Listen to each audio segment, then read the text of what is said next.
38. Je suis désolé de constater que Sophie est l'enfant sérieuse de la famille. Je suis désolé. Je suis désolé. Je ne suis pas content. Je ne suis pas ravi. Je suis désolé. Désolé. Pardon. Pardon.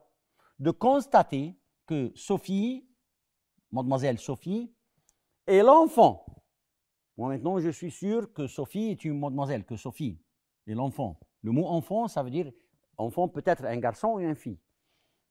Mais maintenant, je s'agit d'une fille parce que je dis Sophie. Je suis désolé de constater que Sophie, mademoiselle Sophie, est l'enfant sérieuse de la famille. Sérieuse, sérieuse, adjectif féminin. Donc, Sophie, c'est une fille de la famille. Donc, Sophie est l'enfant la plus sérieuse, la moins sérieuse. Mais ici, il a dit désolé. Donc, elle ne peut pas être la plus sérieuse. Elle doit être la moins sérieuse de la famille. Pas meilleure, pas plus de, parce que plus de est pour toujours suivi par un nom. Pas autant, autant, on dit autant que. Et c'est une comparaison entre deux personnes. Donc, c'est la moins sérieuse de la famille. Sophie est la fille qui est la moins sérieuse de la famille. Ça, c'est superlatif.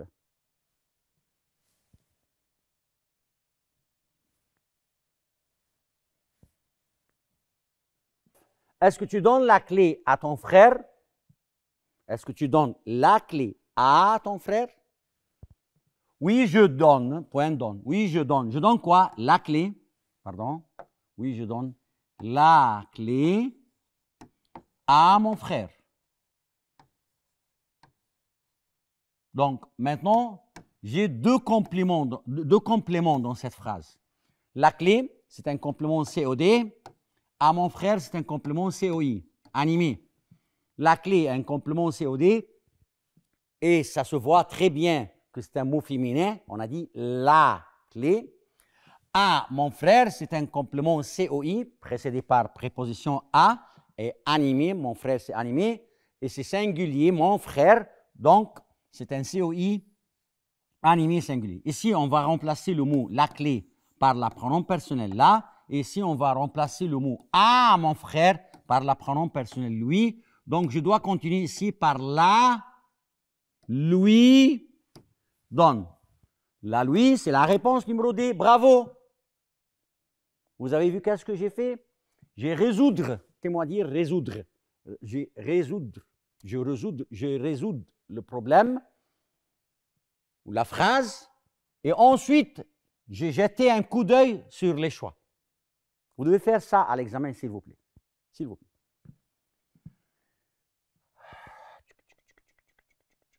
C'est bien. Bravo. Maintenant, on va à la question suivante. Ce sont les questions, les productions pures à l'examen. On a maintenant deux questions. Une question sur le roman Le Comte de Monte Cristo. Et les questions sur le roman de Comte de Monte Cristo se divisent en deux questions. Une question directe sur le roman et une autre question que vous allez donner votre point de vue sur quelque chose qui concerne le document. Et la dernière question à l'examen, c'est la production pure, c'est un sujet, une rédaction, comme vous voulez dire. Et ça sera quelque chose de très simple, mais vous devez bien lire les consignes.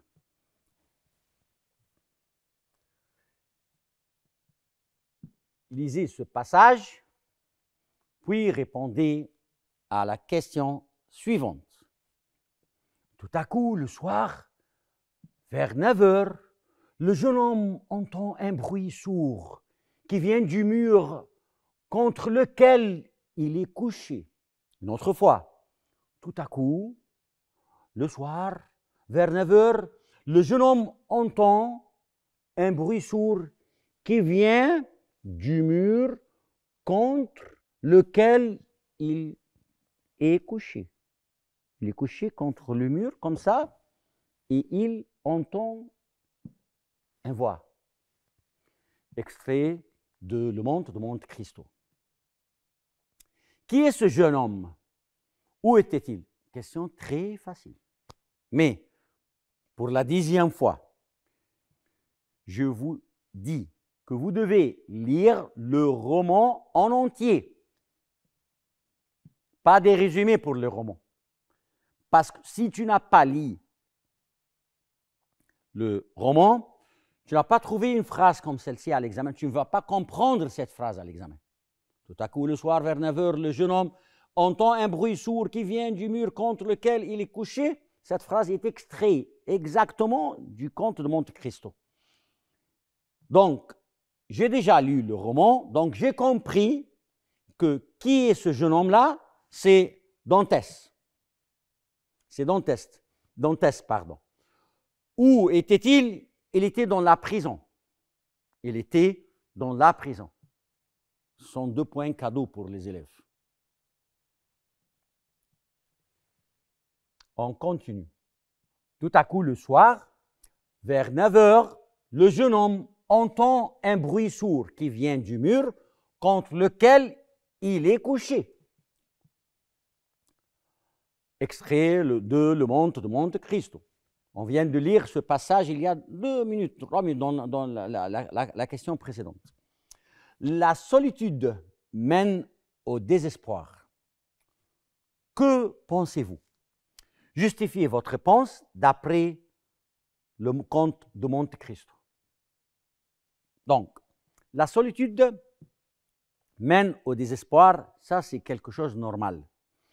N'importe quel être humain vit dans une solitude, ça provoque des problèmes psychologiques pour lui.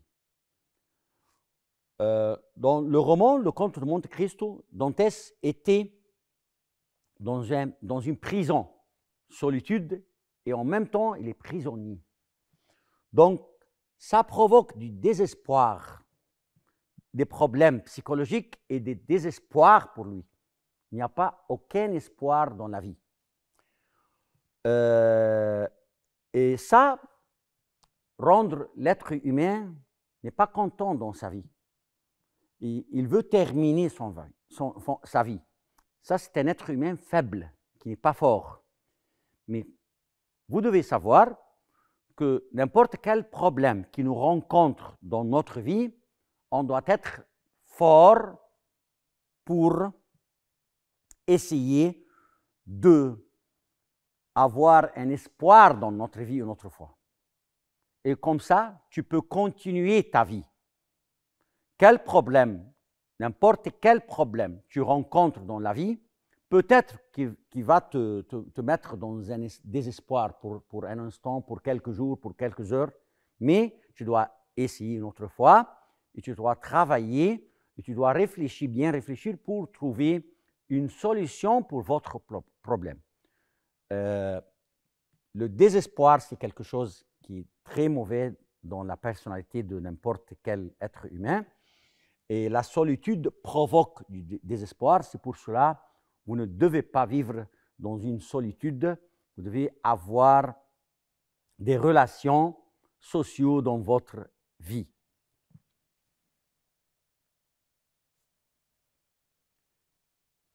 Je pense que la solitude peut effectivement mener au désespoir, surtout lorsqu'elle est prolongée et imposée. Dans le conte de Monte Cristo d'Alexandre Dumas, Edmond Dantès en est un parfait exemple. Emprisonné à tort au château d'If, il se retrouve seul, sans aucune communication avec le monde extérieur. Cette solitude le plonge d'abord dans une profonde détresse, au point qu'il envisage le suicide. Cependant, sa rencontre avec l'abbé Faria change tout. Grâce à ce lien humain, il retrouve un but et une raison de vivre. Apprendre, se cultiver, se venger, cela montre que c'est l'absence totale de contact et d'espoir qui mène au désespoir, plus que la solitude en elle-même. Ainsi, le conte de Monte Cristo illustre bien que la solitude, lorsqu'elle est totale et sans issue, peut détruire l'homme, mais qu'un simple lien ou un objectif peut suffire et le sauver. Dernière question à l'examen, c'est la production pure, rédaction. Vous avez passé une belle soirée au bord du Nil. Avec qui? Qu'est-ce que vous avez fait? Développer. C'est un sujet très simple, hein? Très simple. De 80 à 100 mots. N'écrivez pas plus de 100 mots. Ce n'est pas bien parce que ça provoque des fautes d'orthographe à l'examen. Et bien sûr, n'écrivez pas moins que 80 mots. Une belle soirée au bord du Nil. Peut-être que vous allez faire une croisière sur le Nil, par exemple. Avec qui? Vous devez écrire avec ma famille, avec mes amis, n'importe quoi, quand vous voulez. Qu'est-ce que vous avez fait? On a dansé, on a mangé, on a célébré l'anniversaire de notre ami, Fouleni el Fouleni, n'importe qui. Développer, c'est-à-dire vous allez développer ce sujet et écrire beaucoup des idées. Je vous conseille d'écrire des phrases simples et faites attention au vocabulaire et à la ponctuation et à votre faute d'orthographe. Ne faites pas des fautes d'orthographe, s'il vous plaît, parce que ça provoque que tu perdes des notes à l'examen. Bonne chance, mes chers élèves. J'étais très content de travailler avec vous ces 5 examens. Et faites attention, ces examens sont des modèles, on peut dire que ce sont des modèles idéaux pour l'examen de la fin d'année. Donc, vous devez bien étudier ces 5 examens et faites attention à tous les points qu'on a déjà parlé, le texte de compréhension, les 2 textes de compréhension, les 6 questions sur chaque texte, le synonyme, l'antonyme. Vous devez bien étudier du livre scolaire Champion, les situations. On doit lire bien les situations, les questions des situations et les 4 choix. Grammaire, même chose. Et le conte de Monte Cristo, vous devez lire ce roman tout entier, pas des résumés pour le roman. Et à la fin, le sujet, vous devez essayer d'écrire quelques sujets et faire la correction de ces sujets-là. Et vous devez bien lire parce que puisque tu lis quelque chose plusieurs fois, tu évites comme ça de faire des fautes d'orthographe. Bonne chance et je vous souhaite tous mes meilleurs vœux et au revoir, à la prochaine. Au revoir.